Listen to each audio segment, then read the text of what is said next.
And now, from the CFTK-TV studios, this is Open Connection with your host, Robert Pictou.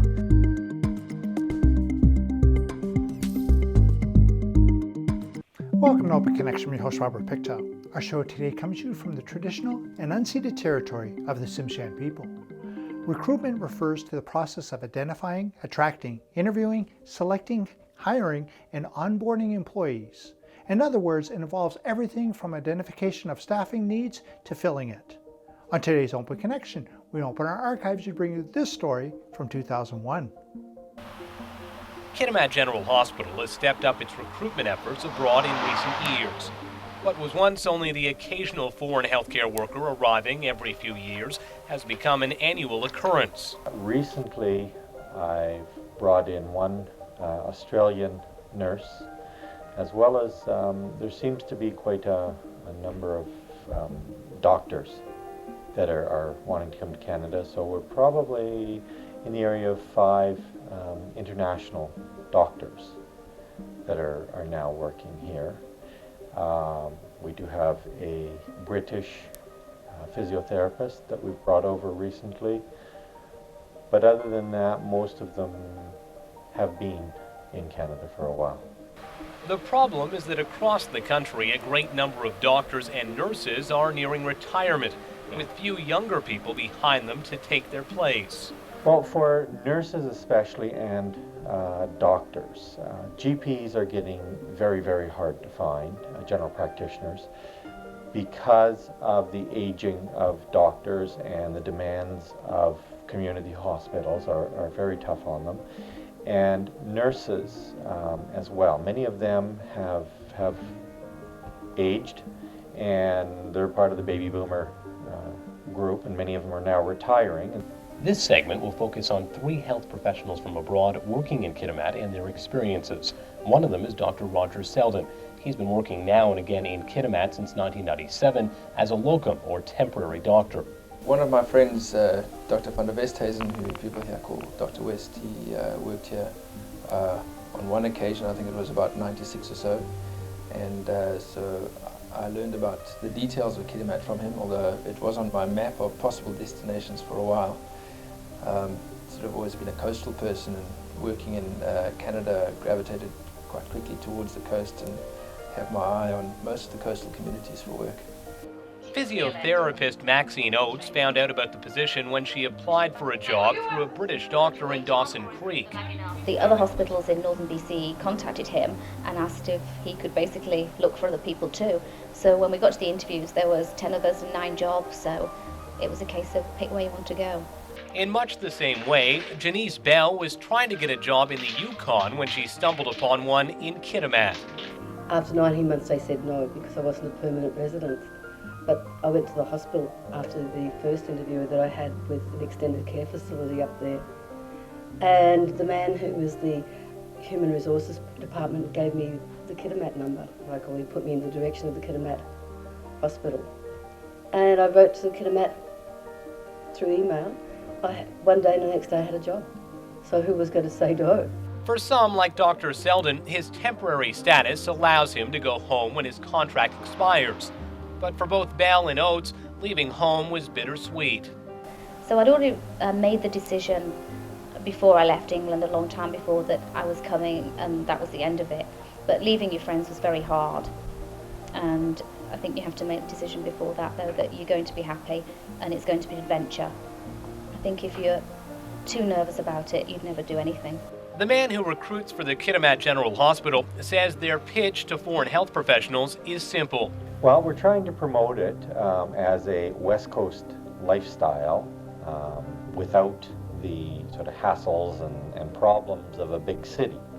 That you can have small town, safe community living, but don't have to live in the frigid north of Canada. I'm promoting our climate, being good weather or good temperature. Those who have made the journey from abroad to Kitimat have done so for various reasons. Because I wanted to work in a hospital and not a private practice, because I'd worked in a hospital in England and I wanted to continue to do so. So I saw Kitimat on the map. I asked a few friends in Seattle what they thought about it, and they'd all heard good things. So I applied and got the job. The main reason I came to Canada initially was it was one of the few places in the world where I could use my degree to work at least temporarily without writing exams first, because the South African degrees are recognized here for those purposes. Bell and Oates say the process to get work in Canada was anything but easy. Going to the Yukon and getting interviewed up there and saying because I had the opportunity to work in Alaska at the same time. And they said, "Oh, don't take the job. We want you here." And so because I really wanted to be back here in Canada, I let the American one go. And then to be told no, I think that was, I'm sure everybody heard the scream from Australia to hear. I was very, very frustrated with that, because it was 2 years of my time, probably 2 years, where I put it up on hold. First of all, you have to apply to the physiotherapy office in BC to get a license, and then you have to take the Canadian national exam. But it took about a year to get all the paperwork organised, and a very expensive year. That partially contradicts how the hospital perceives their employees from abroad are treated by both Immigration Canada and Human Resources and Development. We've been very lucky. One of our doctors, we're trying to work with him on permanent status, and HRDC has said that their usual response time is 15 to 18 working days. I just got one paper done in 3 days. So they have been trying to work with us. It is quite a bit of work, quite a bit of paperwork, and you have to prove the need for the doctor, nurse, whatever. The Canadian government has become aware that if they don't hurry and move quickly, if you have a potential employee, that you'll lose them to Britain or the US or wherever. So they need to move fast, and from my last application, they're doing a very good job at it. It appears the way of the future, at least the not-so-distant future, is for hospitals to continue the recruitment efforts abroad. Pitzel says governments are reacting, but it takes time. The unfortunate thing is, to get a nurse, you're looking at 4 years. To get a doctor, you're 7, 8 years to get them online. So even though they're responding now, the lead time is so long that international is still going to be where we're going to have to draw from for a while. Open Connection will be right back after these messages. And now, from the CFTK-TV studios, this is Open Connection with your host, Robert Pictou. Thank you for staying with us. Ice diving is one of the most adventurous scuba specialties because you confront conditions and beauties few others ever experience. Plus, you might get a chance to play with your exhaled bubbles on the bottom of the ice. Let us return our archives with course instructor Dave Jeffson. We don't advocate ice diving. Most of our team members do ice diving as a minimum, as part of the requirement to be part of the team, and also to be safety conscious. But personally, I don't like the idea of going under the ice as sport diving. There's just too many possibilities and too many accidents that could happen. For the members of the Terrace Water Rescue Team, there's nothing more exhilarating than ice diving. This past weekend's course was part refresher and part a course on the proper techniques of ice water rescues. It's really unique to us. What this is going to do for us is it allows our members to be trained to dive underneath the ice in the event that someone falls through. For us to do it in BC, I haven't heard of any other dive rescue. There is no other dive rescue courses in BC where they're teaching ice diving. This is the second time that we've held it. Last year we trained about 8 or 9 of our members. This year we're going to finish off teaching the other 8 or 9. Members of the Terrace Water Rescue crew are constantly taking courses to improve their skills, but these courses are also available to others. Generally, the people that take this are members of public safety organizations with a dive component. For example, obviously water rescue covers all aspects of water rescue, so their members take it. A lot of times if you have a fire department which does water rescue or diving, they are eligible to take it. The RCMP also have similar dive teams across the country who practice ice water rescues. Any diver who has taken part in ice diving can attest it's a strenuous experience. Depends on the situation you're in. Like Dave said before, if it's a rescue, then there's a lot of stress to put on you to hurry up. If it's recovery, it's not too strenuous. It's physical and mental. A lot of times when we teach this course, you'll be talking to the students who have never dove under the ice before. There is a fear there that, they're not sure what to expect.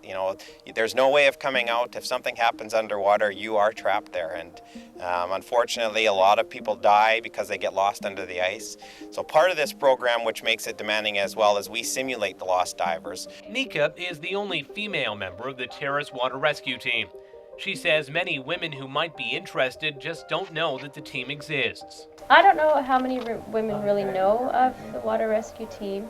Like I said, I'd never heard of it before. And I think the mindset is you have to be a big, strong person to be able to do this kind of work, but really you don't. Anyone can do it as long as they have the right mindset.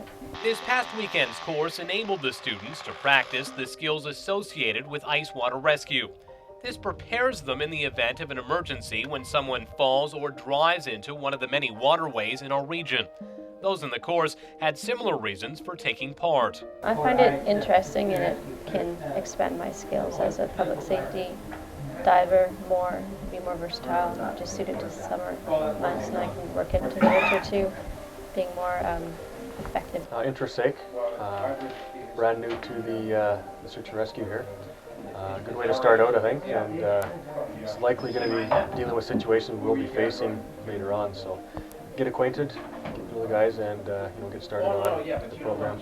Over the 24-hour, 3-day course, they covered a lot of ground. For rescue, it is directly in Terrace. We can go, you can think wherever you can get into the water within an hour and a half. We are in the computer for the Rescue Coordination Center down in Victoria out of Esquimalt, the military.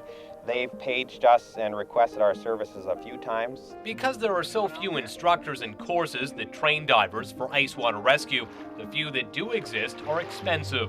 Every time we have, try to go through our courses, which we strive to continue to meet, our obligations to keep our standards up, we're looking at $5,000 a time. And to bring an instructor up from the States to teach us ice diving for $5,000 is a lot of money.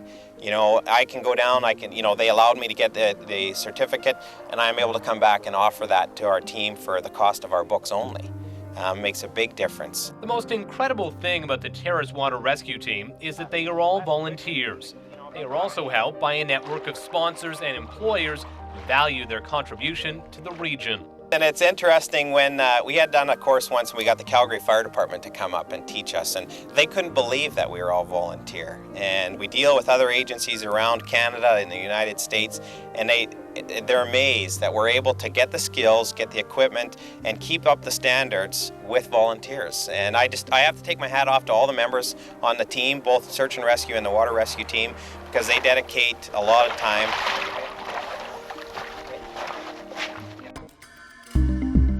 Open Connection will be right back after these messages. And now, from the CFTK-TV studios, this is Open Connection with your host, Robert Pictou. Welcome back to Open Connection. Float planes are a specific type of seaplane that feature pontoons, more commonly called floats, mounted on the plane's fuselage instead of wheels. Float planes usually land-based aircraft that are converted to float planes by removing the existing landing gear and adding floats. Let us return to their archives as Corey Bartlett shares more about flying a float plane. Float planes are a common sight in the skies above Prince Rupert. We visited Inland Air in Seal Cove to find out just what these vehicles and the people who fly them are like. This is Corey Barton. He's a pilot with Inland Air. Corey, how long have you been a pilot? I've been a pilot since '84. How did you get into this business? Just one of those things, not really knowing what you want to do at the end of your school year, career type thing, and just fell into it. Had friends that were doing their licenses and made the mistake of going to the airport. What was the appeal of being a bush pilot, flying a float plane? Actually, initially I like being outdoors, so initially just worked into that, and then it's fun. It's basically fun, and getting paid to do it. I'm going to get you to give me a little bit of information here on the plane. Maybe we'll work our way down. Obviously, we'll start with the engine. How large of an engine is on this plane? This one's the 985. It's a standard one for the Beaver. It's 450 at takeoff. It's supercharged. It's normal aspirated, so it's like your car. Our octane is 100, so it's a little higher than your car. It's got 9 cylinders. Beyond that, we've got what they call a Hartzell, which is 3-bladed. The standard one is a counterweight 2-bladed paddle, which is noisier, but Inland's elected to go to this one. It's quieter, it's easier on the customer's ears. So how fast can you go with an engine like this? This one, we're pretty standard. We're doing about 110 miles an hour, thereabouts. How fast would you have to be to actually get it into the air off the water? We let it fly off the water, but I've never really took a look at the airspeed, but it should be around 60 miles an hour if you take a look-see. So if I put wings on my car, I could actually get it off the ground, could I? Control problems. Yeah, I thought so. Okay, let's move our way down. Obviously, the plane's controlled by flaps. Flaps allow you to land and take off at a slower speed. And then once we start climbing out, clearing the terrain and everything else is functional above 200 feet, then we'll start bleeding off the flaps. And then, so that's what the flaps do. Aileron gives you the roll around. If you put a skewer through the plane, it allows you a left and right bank turn, that type of thing. Rudder is if you put a skewer basically through the plane straight, allows you left and right to basically like your steering wheel, left and right, that type of thing. Elevators in the back allow you to pitch up and down. And then we got to control all 3 angles to get where we got to go. No, I noticed some cables. If we can just, there's some cables along the bottom here. What are those for? If you take a look in the very back, they're connected with the air rudder. That allows us to turn on the water. We don't have, on this one, we don't have 2 engines where we can vary the thrust. We're single, so we're inline thrust. We need them to basically control ourselves on the water. Okay, so it's there's a couple other rudders just on the back of the pontoons here? Correct. There's one single one in each float, and they're interconnected with each other. And they're interconnected with my pedals inside. Now, the floats themselves, how sturdy are these things? They're like the aircraft. They're a little thicker on the material. They do get their strength from the way they're designed, and putting them all together, they're stronger that way. We've got pump outs so that if it does stay in the water at nights, we're allowed to at least pump out the water. Given the metals that they do expand and contract all the time, so there is a bit of weeping there. And that's how we get the water out of the floats. Open Connection will be right back after these messages. And now, from the CFTK-TV studios, this is Open Connection with your host, Robert Pictou. A long, deep waterway at sea level, a cool, dry day with light headwind rippling the water surface, a current flowing into the wind, no obstacles, and the sun behind the pilot. These are float plane's dream takeoff conditions. In this final segment of Open Connection, we return to the archives with Corey. Not exactly Cadillac, is it? Well, it's better than most. There are worse. How many people does this hold? Like I said, it has 7 seat belts, but we run it with 5 because just for the comfort reason. If you put 3 people on the bench, it is quite crowded, and then it's even a lot more cramped in that back because, like I said, the airframe does taper down, and so we run it at 5. 4 if there's lots of freight because we end up putting up the cargo net and then just putting the freight in the back behind the bench seat there. How much freight can it carry? Given your fuel considerations and basically how much fuel you're going to be carrying at any particular time, you can probably put in about 1,200 pounds in this. I'm going to get you to explain some of the instrumentation here. Obviously, this is the stick. This is called the yoke, yes. It controls the pitch for up and down. When we pull it back and up and down, if you take a look in the back, you'd see it pitch up, pitch down. This one is the ailerons, which give us the left and right banks, more or less. And down on the very bottom, here's our pedals, which give us the left and right, let's say, but on a horizontal plane on the water, that type of thing. If we go to the instruments, this is what we call an NDB, or non-directional beacon, is what it points at. Let's say a standard radio station tower, you can dial up the frequency and it'll point directly to it. And if you had a navigational chart, you could actually navigate toward it. This gives us the airspeed, which is the airflow over the wings. It will dictate when we can put the flaps down, which is at the white arc. And that's a big one. Okay, now, are there sensors on the wings that pick that up? There's just a pitot tube off my side. It's a little rod that looks like it's coming out of the leading edge on the wing, and it's on my side on this one. This is the artificial, which is basically as if we were looking outside and we covered these windows. this is supposed to give us a representation on what we're looking for, top and bottom, basically sky and earth. How much do you use that? How much do you go by that? 25%, because we are designated, we're a 703 is what they call it. We're a VFR operation. So we have to have visual contact with the earth at all times. When it gets hazy and murky, or if you're high altitude, then you refer to it more. But predominantly we're down close. We're looking out the window just like everybody else and enjoying it. Okay, so is it mainly just the feel of the plane when you're up there? It's the feel with the beaver and the floats. You'll have the seatbelt on, you'll feel it on the backside, the heels of your feet. And in general, it's a flying machine in the sense that you let it do what it, you just don't fight it. You can horse it around and everything else, but it's not necessary to do. Now, 3 main levers up here. What do they control? Okay, we've got what we call a constant speed. We can set the revs, given what you want to set with a prop. Our maximum 2300. Climbing we'll use for economical in the sense of being nice on the engine. We'll set it for 2000. We can go to 2200 for 5 minutes. But to be nice on the engine, we go to 2,000 for the standard climbs. Throttle, which is like your gas pedal. Standard day will be anywhere from, right now, we're looking at 30 inches for a standard day, given what we're sitting at here. But we are supercharged, so we're going to 36.5 inches on this. Okay. Now the mixture, is this just the fuel mixture, or is we're manual carbureted. So we can adjust the mixture given the altitude. If you're at high altitude, we can set the mixture where the engine's running smoother without wasting it or fouling the plugs. So we're accommodating that, making the engine run smoother at altitude. That's all we're doing. After that, Corey fires the Beaver up and we headed out for a quick tour of the harbor. There's a bit of an outflow warning today outside of the Prince Rupert Harbor area. And conditions like that, when do you decide not to go and when to go? We look at the wind strength, its direction given the area, because each area has got its topography problem. Wind gust spread. If it's staying pretty steady, you can work with it, but when they start separating, that gives us a control problem in the sense that if you're going all of a sudden 15 gusting to 30, you get that big increase that there's a transition where we won't be able to control the aircraft if we happen to get hit by a gust at any particular time, especially if we're close to the water. Up in the sky, was it a bird or a plane? No, it was a spirit. Bill Reed's magnificent sculpture, The Spirit of Haida Gwaii. People coming, going down. A crane was used to lower the bronze 6-ton work into the Vancouver Museum's courtyard, where it goes on public display for the first time. It was unveiled last week at a gala tribute to renowned BC artist Bill Reed.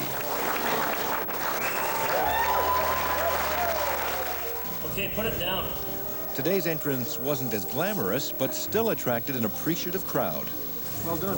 Thank you. Nice piece of artwork. Weighs 6 ton, 12,000 pounds. It's fine art. Yes, it is. Not just a piece of steel. The sculpture will eventually end up in Vancouver's new airport terminal. After that, the Spirit's flying days will be over. Thank you for joining us for this episode of Open Connection. The greatest distance in the existence of man is not from here to there, but the connection from his mind and heart. If we can conquer that distance, we can soar like an eagle and realize our immensity within. I'm Robert Pictou.